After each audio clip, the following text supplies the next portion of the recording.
So tonight's Torah portion, Deuteronomy chapter 26, 1 to 29, 8. Tonight's Torah portion has been taught here for many, many years, like all of the Torah portions. And of course, we know it's about the curses and the blessings. That's the overarching theme of tonight's Torah portion. The truth is, we've been talking about this for a while, and of course, the clear takeaway is the consideration of obedience. And of course, as you know, I've been putting a lot of emphasis on that over the last several weeks. Obedience is a premium in the kingdom of God.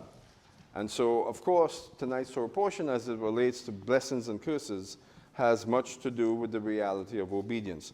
Now, obedience becomes a significant, and even more so significant, focus as we consider where Christianity is today in regards to the grace movement. Right? So, how many of us are unaware of what the grace movement is? How many of us are aware of what the grace movement is? So, that's kind of a wash. So, most of us are indifferent. Okay. The grace movement is, of course, very prevalent in the Christian church, has been for about 15, maybe 20 years. It's a part of what's called the emergent church movement. The emergent church movement really geared up at the end of the 1990s into the 2000s, the 20s, and right around the transition between the 1990s and the 20s, we began to see in much of Christianity a very deliberate and orchestrated move towards grace. And grace is always wonderful, but grace from the perspective of total grace, even when you're in sin. That somehow you have grace to continue to live your life in rebellion against God. That's one aspect of the emergent church movement. So in light of that, the reality of obedience becomes more relevant. And it should so, because obedience is always relevant to the life of the believer. Because as believers, we don't only believe, but we do. Right? That's one aspect of faith that we miss so often in the church. Believing and doing. So when you believe and do, it's the basis of believing and doing is obedience. So obedience is always relevant and important. So tonight's Torah portion is really about obedience. So for several weeks now, I've been introducing a subsequent Hebrew word. And the Hebrew phrase for tonight, of course, is Ki Tavo, which means when you enter. The subsequent Hebrew word I want to introduce tonight, or reflect on tonight, is shachan. And the word shachan is represented in tonight's Torah portion, and it's interesting the way the word shachan is used in tonight's Torah portion, and also how it was used several weeks ago when we studied in Deuteronomy chapter 11 or 12 to 16. Remember when we talked about how in Deuteronomy chapter 12 to 16, it's mentioned 11 times that God will choose a place for his name, where he will establish his name. Remember that? And that place, of course, we concluded was Jerusalem. Well, the word that's used there for establish, and it's found in tonight's Torah portion as well, is shachan. So ponder that for a moment. We'll talk about that in a moment. The word shachan means to dwell or to live. So we'll come back to that in a few moments. So tonight's extra Hebrew word is shachan, to dwell. To live, also you can say to rest or to settle.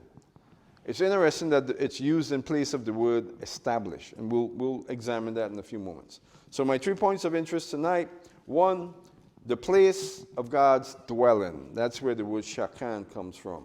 Mentioned again in tonight's Torah portion. 2, the importance of Gerizim and Ebal. Mount Gerizim and Ebal, the importance of that location. We'll talk about that tonight. The 3rd point of interest, of course, has to do with obedience and blessings, disobedience and curses. Very vivid in tonight's Torah portion, very difficult to miss. So those of you that's been coming for a while and you're familiar with my style of teaching on Shabbats, you do know that I don't teach the typical Jewish or Messianic Jewish perspective. I teach I'm a teacher, I guess, at heart. I teach from the standpoint of deriving something from the Torah portion that's edifying, that's thematic, that points to a consistent theme. I don't do the standard, typical Jewish teaching thing. I try to avoid that, so I'm not even sure if I can do that, quite frankly. So I'm always teaching from the standpoint of themes and concepts, contextual teachings, and so on. So that's what I'm going to do tonight. Much of what I'm going to talk about tonight, most of you have probably heard. Not all of you. Some of you, you're probably hearing this for the first time. So let's begin by looking at the place of God's dwelling. The first point of interest, which really has to do with what we see in chapter 26. 26, 1 and 2. Let's read it. Chapter 26, 1 and 2, the place for God's dwelling. Yeah. Then it shall be, when you enter the land which the Lord your God gives you as an inheritance, there's that wonderful Hebrew word again, nakalah, and you possess it and live in it, that you shall take some of the first of your produce of the ground which you bring in from your land, that the Lord your God gives you, and you shall put it in a basket and go to the place where the Lord your God chooses to establish his name. So remember back again a few weeks ago in Deuteronomy chapters 12 to 16, we saw 11 times in those chapters, those 5 chapters, that God will establish a place for his name. The word established there is shakan. It doesn't sound like a good fit for the word shakan, doesn't it? Establish. So what's the pressure here? Why is the word established used when the actual Hebrew word is shakan, which is to dwell? What do you think? I have my own ideas, but I'm taxing you to think about this. All right? So the word shakan, to dwell, to rest, to settle, is what's used here in the actual original Hebrew, whereas in our Bibles it says to establish. Who has a King James? What does it say in the King James? Anyone? King James? Where it says establish.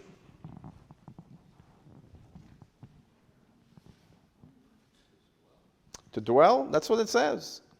Really? New King James, to dwell. All right. That's better. That's really good. So the New American Standard has completely lost it. It's not to establish. Now, God will establish a place for his name, but that place is his dwelling place. And again, the word shakan there is very important.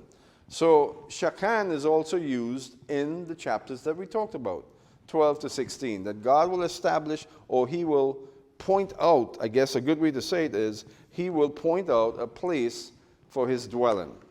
Now it's interesting to note here that the word for Zion, which is Zion in Hebrew, that the word for Zion, what we say Zion, but Zion in Hebrew, is not actually a Hebrew word. You dig as much as you want into any concordance or any research tool, and you would see that the word Zion, really is probably Aramaic and not Hebrew. What does it mean? Well, you got to dig even deeper to discover what the word Zion means. And the word Zion really means sign.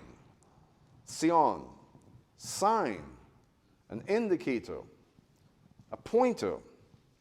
And that was striking to me when I first saw that, Sion, sign. And I said, wow, that's amazing. What is Sion, the sign? What is the sign pointing to? Perhaps the place where he would establish his name, the place where he would live, right? And that's why in Deuteronomy chapters 12 to 16, and in tonight's Torah portion again, in chapter 26, verse 2, he says, a place where he will establish his name. The children of Israel did not know where that place was. He revealed it to them as time went along.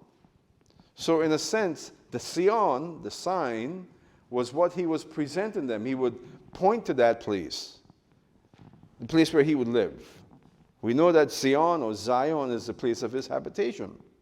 Right? So it's an amazing thing to consider that he will dwell there, and he said it from the very beginning, the place where he would dwell. Again, I'm liking the King James here because the King James clearly is more accurate than the New American Standard. Usually in the New American Standard, the Hebrew is more accurate with the New American Standard. In this case, it's completely wrong. So to establish or to live or to dwell in that spot, the place where he will provide a sign, a Sion sign. Now, when did Israel take the Zion? When did they take the Sion? With King David. Actually, that's not true. They did destroy the king of Sion in Joshua, and we'll read that here in a few moments. But they failed to fight and to possess it. They failed to take it. They did destroy the king. Joshua and the children of Israel did destroy the king, but they allowed the Jebusites to continue to hold the Sion. So I'm going to pose a question here. Do you think that when Joshua and the children of Israel destroyed the king of Zion, and they must have, to some extent, taken the Zion in order to have destroyed the king, but they didn't fight for it, do you think perhaps they were outside of God's purpose by not fighting for Mount Zion, for Jerusalem? What did God say to the people of Israel in regards to taking the land? That they were to take it. Not to walk away from the enemies and leave the enemies posted in the various places, right? Take the land. That's what God charged Israel to do. But they walked away from Zion. So it wasn't established. What we just read here tonight is clearly indicative that God intended for them to take that spot as they entered into the land, because it refers to them bringing their offerings. Later on, we'll see associated with that verse 2, that they were to bring their tithes as well to that place.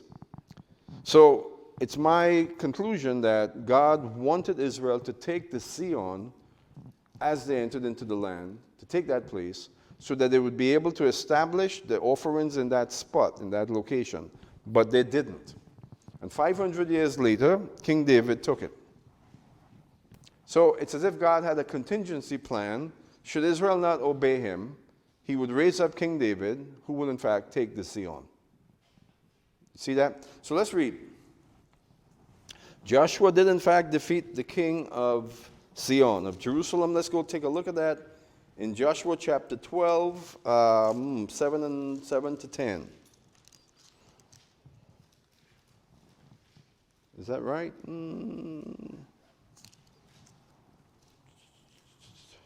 7 and 10?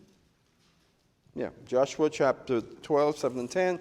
What we see here in Joshua chapter 12, this is the point when, just before Joshua decided to allot the land, the territories to the children of Israel, this is the accounting of the kings that were destroyed. But they were not ready for land allotment. Why? Why was Israel not ready at this time for the allotment of the land? Because the Canaanites and the people of the land still dwelled in the land. He destroyed the kings and he overcame some of the people, but there were still vast numbers of Canaanites in the land. But yet, we see here that Joshua decided, well, the children of Israel and Joshua decided that it was time to allot the land. It was not time, based on God's time schedule. God wanted the children of Israel to remove the Canaanites from the land. Is that true? Numbers chapter 33, very vivid. So now in chapter 12 of Joshua, verse 7, now these are the kings of the land whom Joshua and the sons of Israel defeated beyond the Jordan towards the west, from Baal Gad in the valley of Lebanon, even as far as Mount Halak, which rises towards Seir, and Joshua gave it to the tribes of Israel as a possession according to their divisions. Again, at this point, the allotments should not have taken place. The land was not purged of its inhabitants. Nevertheless, we see here in verse 10, and the king of Jerusalem won, and the king of Hebron won. So he defeated the king of Jerusalem. Who knows what the name of the king of Jerusalem was? When we did history in Zemach, Adon, remember that? Adon Zedek. He was the king of Jerusalem, and he was defeated by Joshua. Adon Zedek created an alliance with some of the other Canaanites and came against Joshua, and Joshua defeated them. He was one of the kings that Joshua chased and defeated. Yet they did not take the Zion. Let's go also now in chapter 15 of Joshua.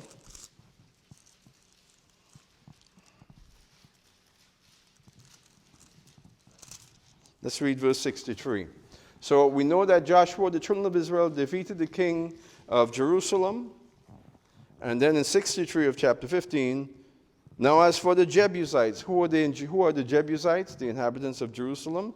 The inhabitants of Jerusalem, the sons of Judah, could not drive them out. So the Jebusites lived with the sons of Judah at Jerusalem until this day. So Israel did not defeat the Jebusites. It says that they couldn't. Was there any army in the land of Israel that was too strong for Israel under their God? So what does that tell us? That they were not in alignment with God's purpose and could not defeat the inhabitants of Jerusalem. But they destroyed the king of Jerusalem.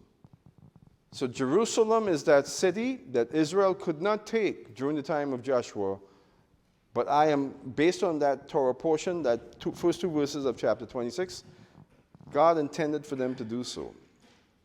Because he instructs them just before they enter into the land to bring their offerings to that spot, which they never did.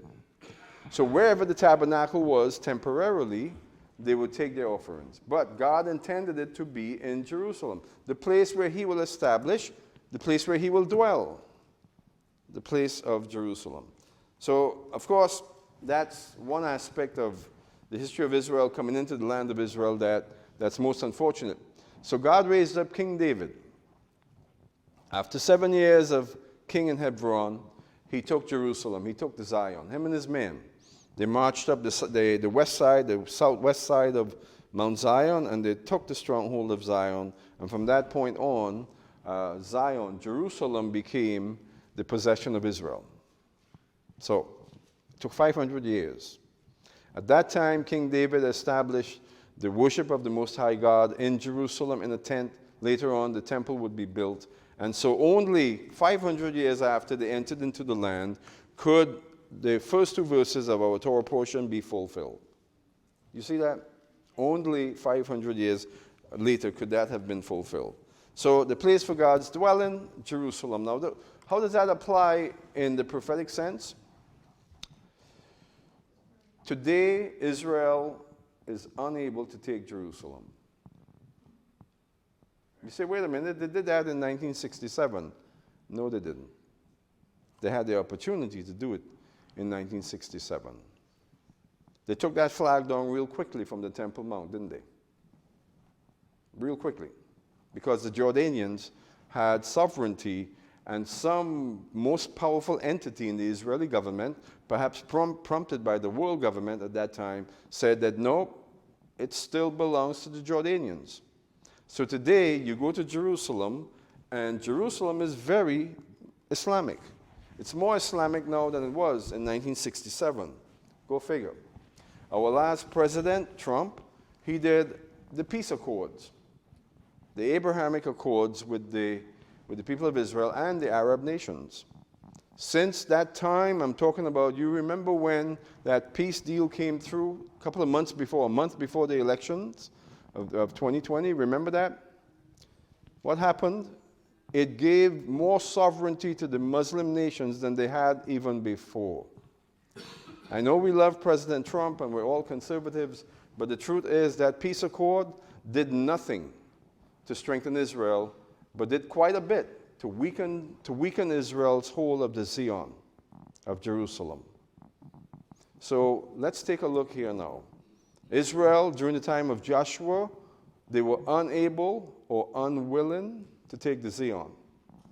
Today, they are unable or unwilling to take the Zion. Now, are they able? Of course. Of course they're able. Was Joshua and the children of Israel able? Of course they were. They didn't. And Israel today are not. Who's going to take the Zion? The son of David. He's going to do it when he comes. You see? So Israel, during the time of Joshua, would not. It says could not. They could not because they didn't have the faith and the drive to do it. You know the story of Joshua when the confederation in the south assembled against the Gibeonites? You know the story of the Gibeonites? He made a pact with the Gibeonites when he shouldn't have. And God used that pact with the Gibeonites to draw the confederation of the 4 kings against him, 4 or 5 kings against him. And Joshua had no choice but to fight. And what happened? He won. Not only did he win, God fought on his behalf because Joshua mustered up the troops and began to prepare to fight against this confederation. What he should have been doing to begin with. And God destroyed the enemies. He brought stones, boulders from heaven. He kept the sun in place for 24 hours just to ensure that the enemies of God will be destroyed. Joshua should have had that faith for the taking of Zion and for the taking of all the other cities that remained in the hands of the Canaanites. But he didn't. And today, the people of Israel can certainly do it. They can take the Zion. But the political pressure is way too much for them to bear. So they cannot. They cannot. But they could. But they cannot. It will take another David, in this case, the son of David, to take the Zion. Just as David had to be the one, the son of David will be the one who will take Zion. And you know what I'm referring to, of course. I'm referring to at his coming. When he comes in glory, like King David bringing the Ark of the Covenant into Jerusalem, symbolic of his glory coming into Jerusalem. When Jesus comes, he will bring the glory of God to Jerusalem, and he will take the Zion, because Israel cannot, but should, but won't. So the second point of interest here has to do, of course, with the importance of Mount Gerizim. And we talked about this a few weeks ago. Moses commanded Joshua quite clearly to take the children of Israel up to Gerizim when they enter into the land. And we'll read it here in a few moments. It's very clear. It seems like Moses' intentions were that as soon as they enter into the land, they were to go to Gerizim. What's the importance of Gerizim? How many of us have seen Gerizim? How many of us have been on Gerizim? All right. It's a powerful location. It's a powerful spot in every sense of the word powerful. Archaeologically significant, historically significant, yes. Gerizim is a very important site. Why? Because that's where Abraham began the process of cutting a covenant with God, on that same spot, at the foot of that same mountain, Elon Moreh. Right there is where Abraham began to interact with God on a covenant level, and that's where God initiated the first step in the covenant. Very important site. Who chose Gerizim and Ebal, Shechem?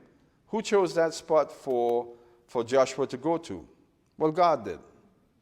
Moses was simply the vessel that directed God's purpose to Joshua. But what we saw in the actual process of Joshua taking the land, to the extent that he did not go straight to Gerizim. How long did the conquest under Joshua last? Or how long did it take Joshua to carry out his extent of the conquest of the land? Roughly 6 years. Wasn't complete. We talked about that.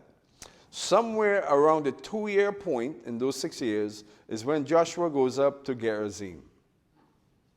He comes into the land, he settles at Gilgal, he deals with Jericho, right? God never directed him from the other side of the river to confront the people of Jericho. He was to enter into the land and go to Gerizim. You might say, wait a minute, but if he had done that, the people of Jericho would have attacked him. Yes, and what would have happened? If he was in perfect obedience to God and made a beeline straight for Gerizim, as God said that he should, and the entire city of Jericho were to come out to meet him, what do you suppose would have happened to Jericho? God would have neutralized Jericho. But Joshua decided that he was going to confront Jericho. God was with him. I'm not saying that God was not with him. God was with him. And it's curious because the angel of the Lord, the captain of the Lord's host, met Joshua, and Joshua said, "Are you for us or against us?" And he said, "Neither. I'm just an observer here. I'm just observing what you're doing." But God fought for him. It lends to the possibility that it wasn't God's perfect will for him to address Jericho at that point. What was God's stated will for Joshua, the children of Israel? To go to Gerizim. It seemed to me very clear that that would be the first initiative. As you enter into the land, go to that spot, initiate the covenant again, as it was at Mount Sinai, initiate it there at that most important site, and then perhaps you spread out and take the land. Perhaps. But he didn't. At least a year and a half, 2 years went by before he gets there. The whole situation with Ai. Remember what happened at Ai? What was the situation at Ai? Joshua along the way decided that he's going to attack Ai. Sends up a small contingent of Israelites to thrash Ai. And what happens? They're beaten badly. They're beaten badly. And Joshua figured, "Whoa, wow, this is not good." And of course, we know what happened. At that point, he went and he sought God's face. Apparently, it's apparent that he didn't seek God's face before he went to Ai. He sought his face after the defeat. And God said, "Well, there's sin in the camp." You know the story, Achan, and of course the sin had to be discovered. What we see very early in that whole account, that immediately following in Joshua chapter 8, immediately following the victory at Ai, he goes straight to Gerizim. In the same chapter, subsequent verse, he defeats the kings of Ai, and he goes to Gerizim. So it tells us that perhaps there was an awakening in Joshua that said, "You know what, I should be at Gerizim." And he goes. Now, you can say better late than never, but he goes. So Gerizim, what's the significance of Gerizim? I said again, it's where Abraham began to initiate this covenant. So in chapter 27, let's read about what Moses said to Joshua about Gerizim and Ebal. So 2 mountains. If you've been there, you know them. You should be able to see them in your mind's eye, Mount Gerizim and Ebal. Gerizim, facing Gerizim is to the left, Gerizim, Mount Gerizim.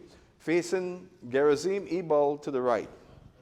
You know, of course, about the situation with the altar that was found. Well, it's been there for a long time. They found it a very long time ago. But that altar that sits right between Gerizim and Ebal, that's there today, is clearly Joshua's altar, the altar that Joshua built. Clearly. So archaeologists have been sifting around there and digging around there for a long time, and it's absolutely verifiable that that's Joshua's altar. In the dirt surrounding the altar, there's residue of lime. And do you know what that's significant to, or significant of? The residue of lime that you can find around the altar today is from the covering, the plaster that they use to cover the stones, according to the command of God, that these stones were not to be cut by hand. They were to be just stones taken from the field, and the altar is to be built with stones that are not cut by hand, but then covered with plaster. So even there today, they found in the dust and the dirt around the altar the residue of lime, which it's just, the proof is overwhelming. That's Joshua's altar right there. And what happened about 2 years ago at Joshua's altar, at Gerizim and Ebal? The Muslims decided, with the encouragement of the United Nations, that they're going to take down that altar and take the stones and crush them and make them into gravel. Remember that a few years ago? And they actually began the process. They pulled down a good portion of that altar and they started crushing everything into gravel. And of course, the Israelis got wind of it and put an end to it real quickly. The Israeli army had to get involved. So think about that. The United Nations, and there was evidence, and Israelis were saying it at the time, that the United Nations were lending support to the effort to take that altar down and crush everything into gravel. What would the United Nations have with something like this, you think? The entire continent of Africa is being raped by the United Nations, but what are they doing in the land of Israel? Fussing over an altar, plotting to destroy an altar. We know what's going on. We know what's behind it, right? Hatred for Israel. Hatred for God's anointed. They plot against God's anointed, folks. I'm telling you, it is exactly what we see in the Bible.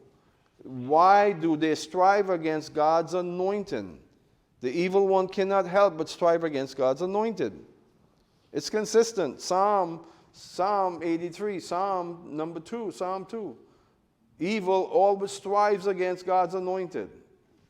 And that's what's happening with Israel and the United Nations. It seems to be inevitable that the United Nations must lock horns with the reality of who Israel is. Happened right there. So this altar is an incredibly important site. It verifies that, of course, the children of Israel came to that spot, and the Bible is absolutely correct. This narrative, the Bible story about Israel at Gerizim is absolutely confirmable. And that's something that we should rejoice about. The entire Christian world should be in jubilant about this, you would think, right? The entire Christian world should be rejoicing over this reality that this altar is verifiable, Joshua's altar. But you hear nothing about it. Nothing, zero. It's not that important. It's not that relevant. It's absolutely relevant. And so Joshua gets instructions from Moses to go directly to Gerizim, chapter 27. I want to read for you verse 4 to 6. Here now Moses speaking to Joshua, the children of Israel. So it shall be when you cross the Jordan, you shall set up on Mount Ebal these stones as I am commanding you today. And you shall coat them with lime. Moreover, you shall build there an altar to the Lord your God, an altar of stones. You shall not yield iron or tools on them. You shall build the altar of the Lord your God with uncut stones, and you shall offer on it burnt offerings to the Lord your God. Let's move up to verse 11 to 14 now, or 9 to 14. Then Moses and the Levite and the Levitical priests spoke to all of Israel, saying, Be silent and listen, O Israel. This day you have become a people for the Lord your God. You shall therefore obey the Lord your God and do his commandments and his statutes, which I am commanding you today. Moses also charged the people on that day, saying, When you cross the Jordan, these shall stand on Mount Gerizim to bless the people, Simeon, Levi, Judah, Issachar, Joseph, and Benjamin.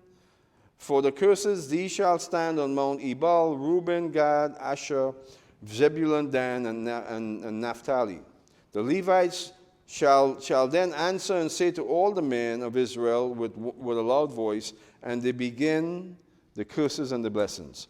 So Moses instructs the people of Israel to go to Gerizim when you enter into the land, build an altar there, cover it with lime, and begin to prepare to make sacrifices, whole burnt sacrifices. In this Torah portion, it also makes mention of peace sacrifices. The shelamim. What's the significance of a peace offering? And we say sacrifice, the word is korban. What's the significance of a shelamim korban? Who has a King James? Well, don't go to it. So in the King James, you're not going to see a peace, the phrase peace offering or peace sacrifice. You will see fellowship. The word fellowship is used. So they are commanded by God, by Moses, to make peace offerings, shelamim, or fellowship offerings at that altar between Gerizim and Mount Ebal. We've talked about this many times. What is the shelamim symbolic of? That offering, that sacrifice. Fellowship, communion, intimacy. Perhaps another aspect of the shelamim is praise and worship. Having intimacy with God, knowing God in that sense. And so God ordained that at the same place there would be whole burnt offerings. What does the whole burnt offering pertain to, point to? The reality of what Jesus himself would do and who he is and what he would accomplish in Jerusalem.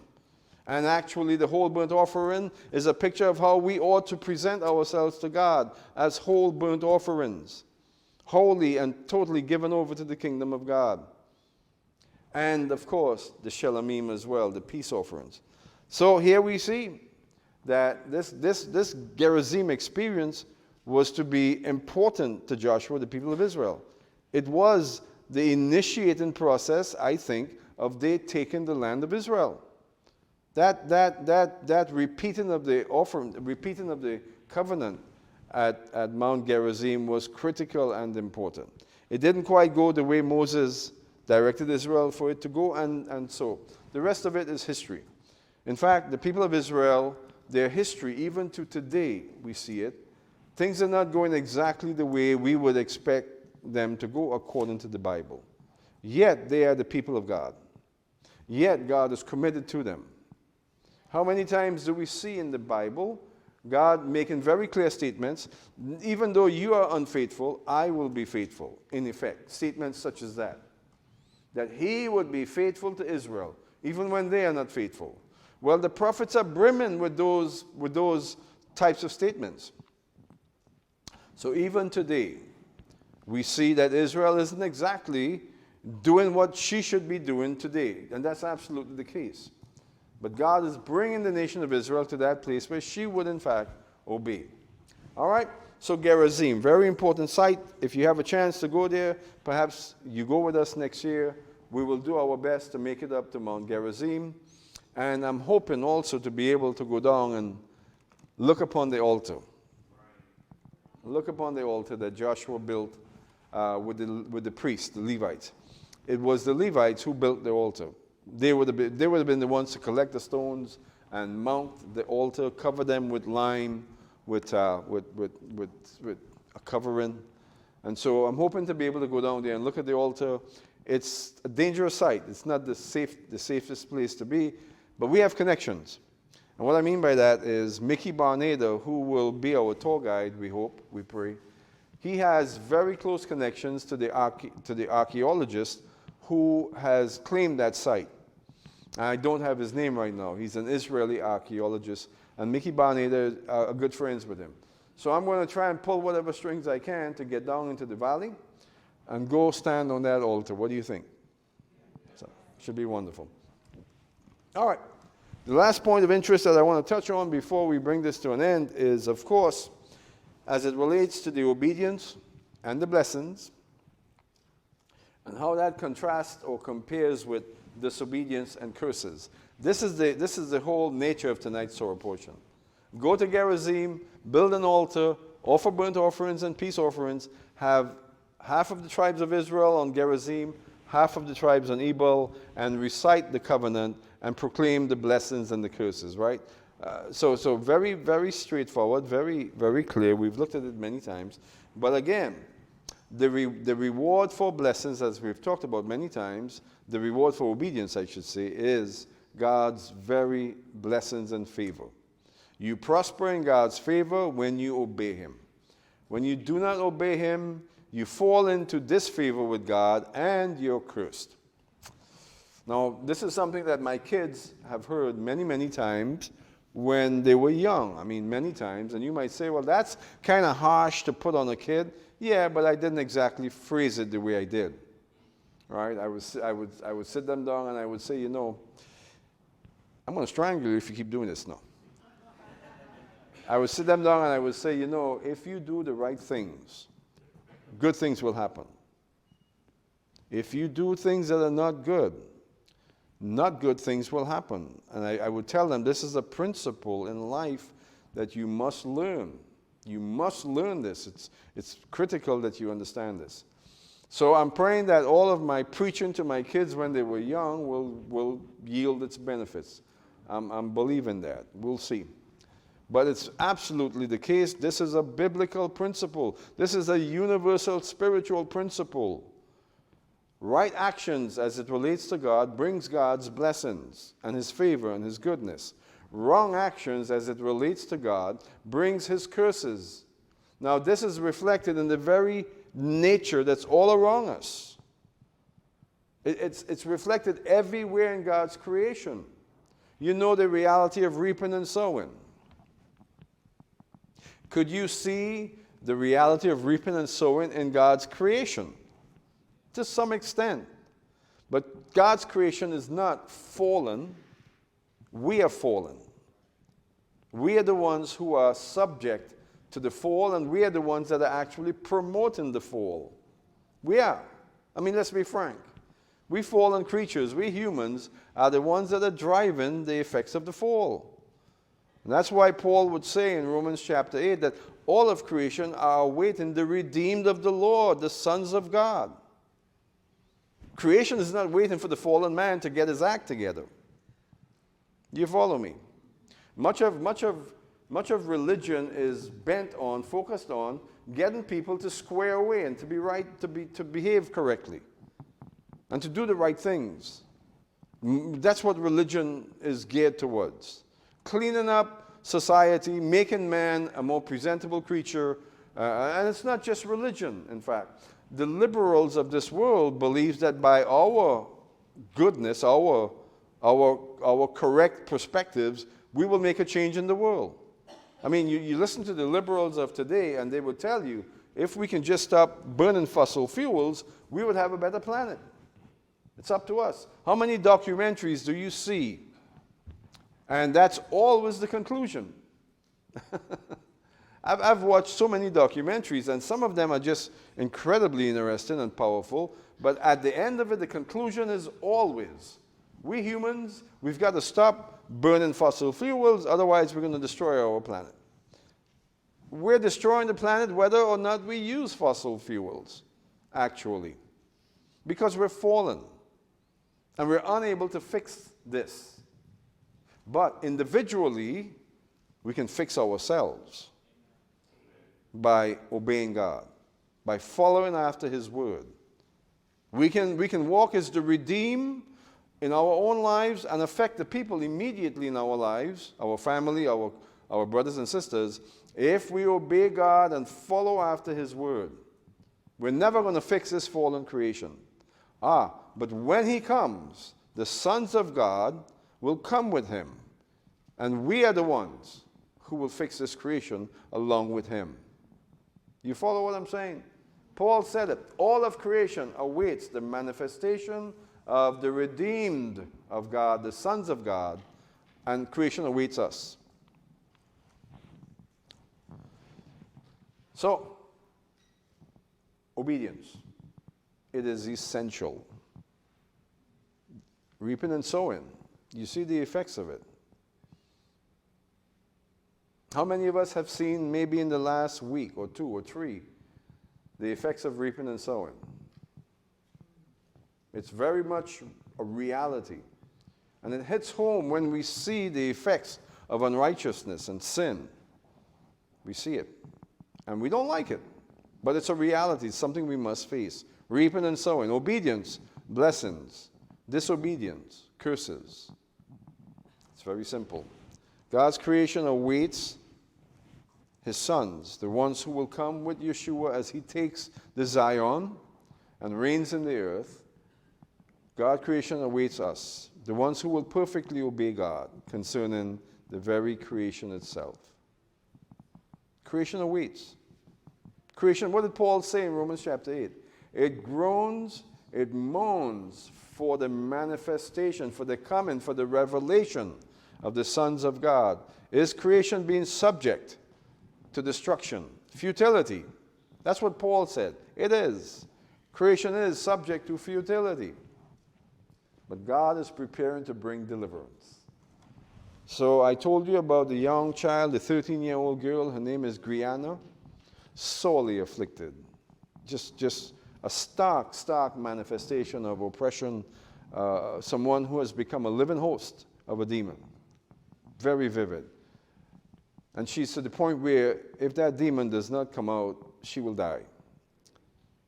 The doctors are not able to determine what's wrong with her physically, and the demon keeps gloating and saying, I'm going to kill her. So I've watched the videos. It's a horrible thing that's happening to this child. Yes.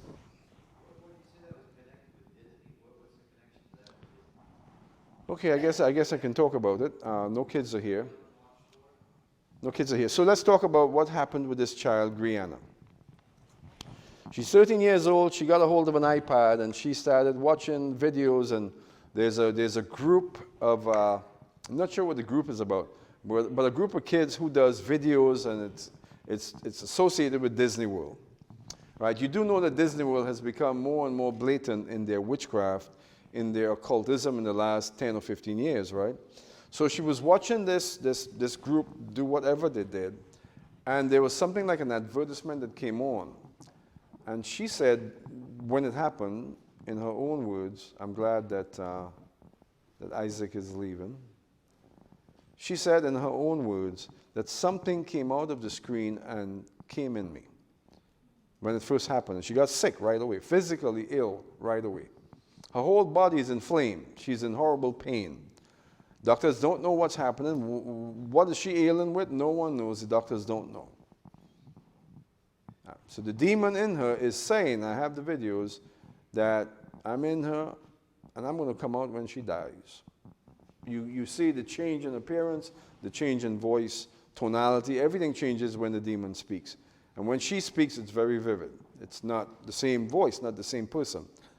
So, humanity is very much like Brianna.